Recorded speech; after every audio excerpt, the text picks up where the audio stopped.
आज अर्थवेद परायण महायज्ञ एवं महर्षि दयानंद योगधाम का 5वां वार्षिक उत्सव है। इस उत्सव पर यहाँ पर विराजमान सभी सम्मान्य इस आयोजन के 5 दिवसीय इस कार्य में बहुत सुंदर ही आप सबके बीच में जिनके सानिध्य में ये आयोजन संपन्न हो रहा है, आचार्य आनंद पुरुषार्थी जी, जिनके सौजन्य से यज्ञ चल रहा है, बड़े भाई रामकृष्ण शास्त्री जी, इस मंच पर यहाँ विराजमान सभी प्रबुद्धजन और मंचासीन अतिथि, बड़ी बहन नीलम जी और नीलम आर्या जी, और यहाँ विराजमान मुझे समय समय पर मार्गदर्शन देने वाले, दिशा देने वाले और जीवन के कर्तव्य पथ पर आगे बढ़ाने वाले समस्त प्रबुद्धजन, बुजुर्गजन और आशीर्वाद रूप में पिता तुल्य जैसा सदैव सहयोग और आशीर्वाद देने वाले बुजुर्गजन और यहाँ बैठे हुए युवा साथियों, आप सबको सादर प्रणाम करती हूँ। जिस तरह से भारतीय संस्कृति को, सनातन संस्कृति को आगे बढ़ाया जा रहा है, आर्य समाज के इन शिविरों में जिस तरह से हमारे युवाओं के चरित्र का निर्माण किया जा रहा है, हमारे धर्म और हमारी सनातन संस्कृति का प्रचार प्रसार किया जा रहा है, ये हम सब के लिए, संपूर्ण भारतवासियों के लिए गौरव के पल हैं।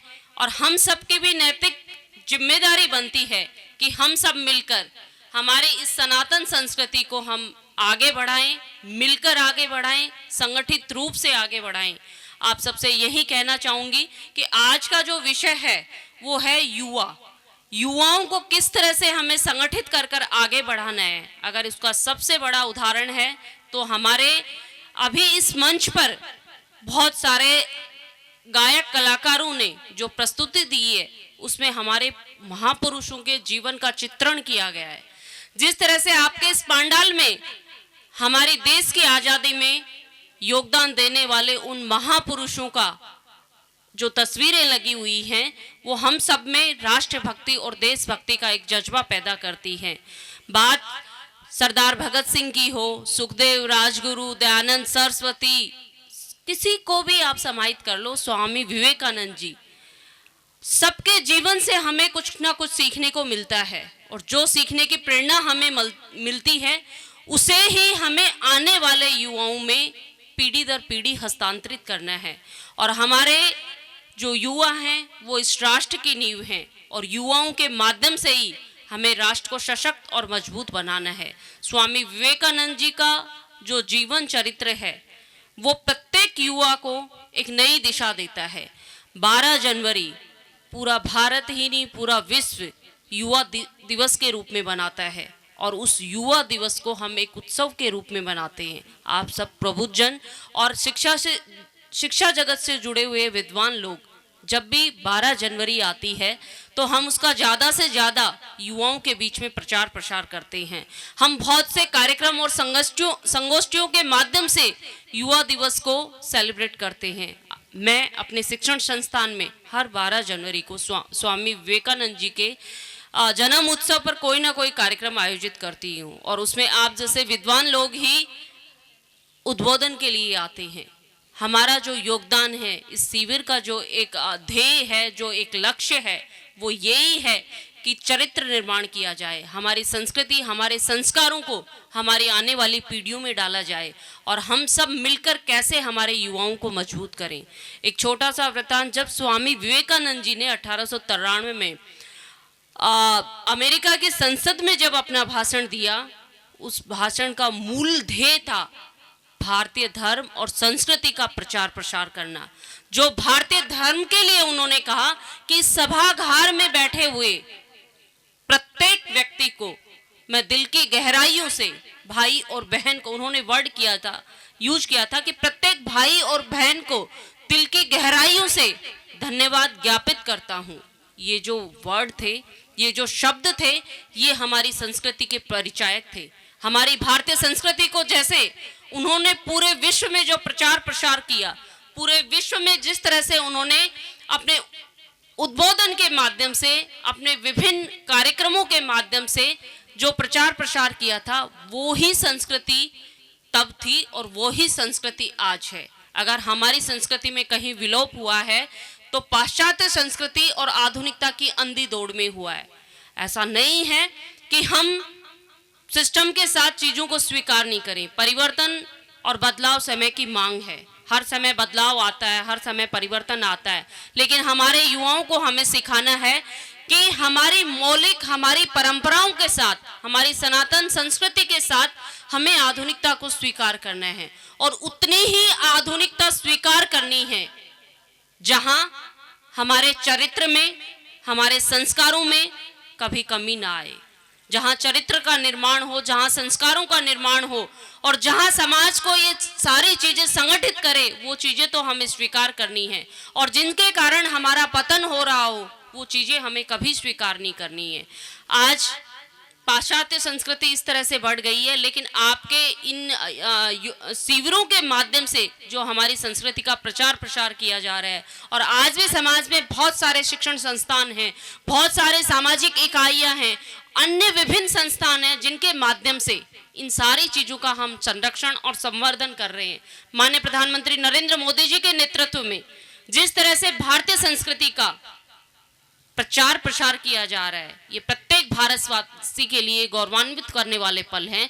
प्रत्येक भारतवासी को एक नई दिशा, एक नई ऊर्जा, एक नई प्रेरणा देते हैं। हमारे काशी कॉरिडोर की बात हो, हमारे राम मंदिर की बात हो, और अभी हाल ही में महाकाल उज्जैन कॉरिडोर का जो लोकार्पण उन्होंने किया है, ये हमारी सनातन संस्कृति के वो भाग हैं जो प्रत्येक भारतवासी अपने आप में समाहित किए हुए है।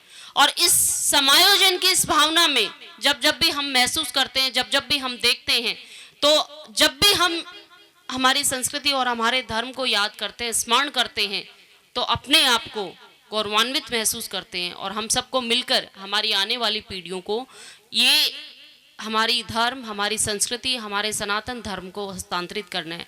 आपसे ये भी कहना चाहूँगी कि समाज में इस समय जो सामाजिक कुरीतियाँ हैं, सामाजिक कुरीतियों के लिए हमारे इन महापुरुषों ने बड़ा योगदान दिया, लेकिन आज भी कुछ कुरीतियां समाज में विद्वान हैं।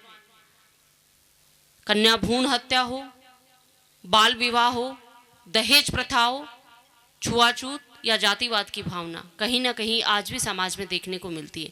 आज़ादी के 70 वर्ष हमने पूर्ण कर लिए, लेकिन इन कुरीतियों में आज भी समाज जकड़ा हुआ है। इन कुरीतियों को हम सबको मिलकर मिटाना है, संगठित रूप से मिटाना है। आज बेटी पढ़ाओ बेटी बढ़ाओ जैसे अभियान हैं, आगे बढ़ रहे हैं। बेटियों को जब हम बचाएंगे तभी तो हमारे घर में बहू आएगी, तभी तो हमारे घर में माँ होगी, तभी तो हमारे घर में बहन होगी। हर रूप में बेटी भारतीय संस्कृति की परंपराओं के अनुसार देवी के रूप में उन्हें स्वीकार किया गया है। अभी सत्यार प्रकाश जो हमारा ग्रंथ है, विश्व प्रसिद्ध ग्रंथ है, उसका जिक्र यहाँ किया गया स्वामी दयानंद सरस्वती जी ने। उसमें जो युवाओं में क्रांति की भावना थी वो कूट कूट कर भरी हुई है। कैसे राष्ट्र के लिए, कैसे भारत माता के लिए आप अपने तन मन धन को अर्पण करो। कभी पढ़िए, मैंने भी पढ़ा है, आप सबने तो पढ़ा ही होगा क्योंकि आप इस शिविर का हिस्सा हैं।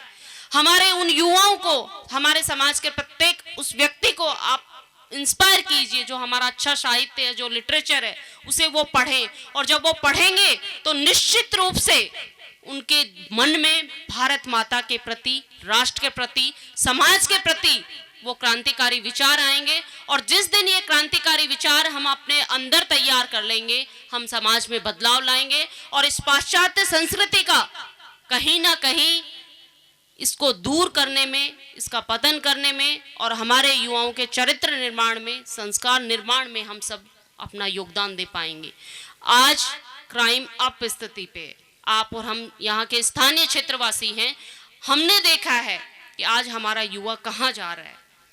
मैं आपसे एक ही बात करूंगी, अगर जो हमारा बच्चा है, जो रोक टोक बेटियों के लिए है समाज में, अगर वो सवाल आप अपने बेटों से भी करें तो हमारे समाज का कोई भी युवा दिशा भ्रमित नहीं हो सकता।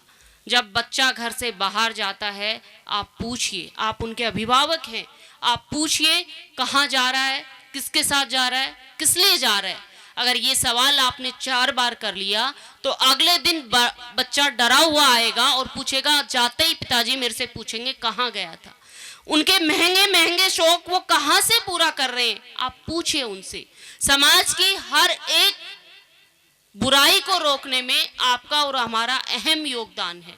आज हम बदलाव लाना चाहते हैं, हम परिवर्तन लाना चाहते हैं, तो हम सबको मिलकर कार्य करना होगा, मिलकर प्रयास करने होंगे।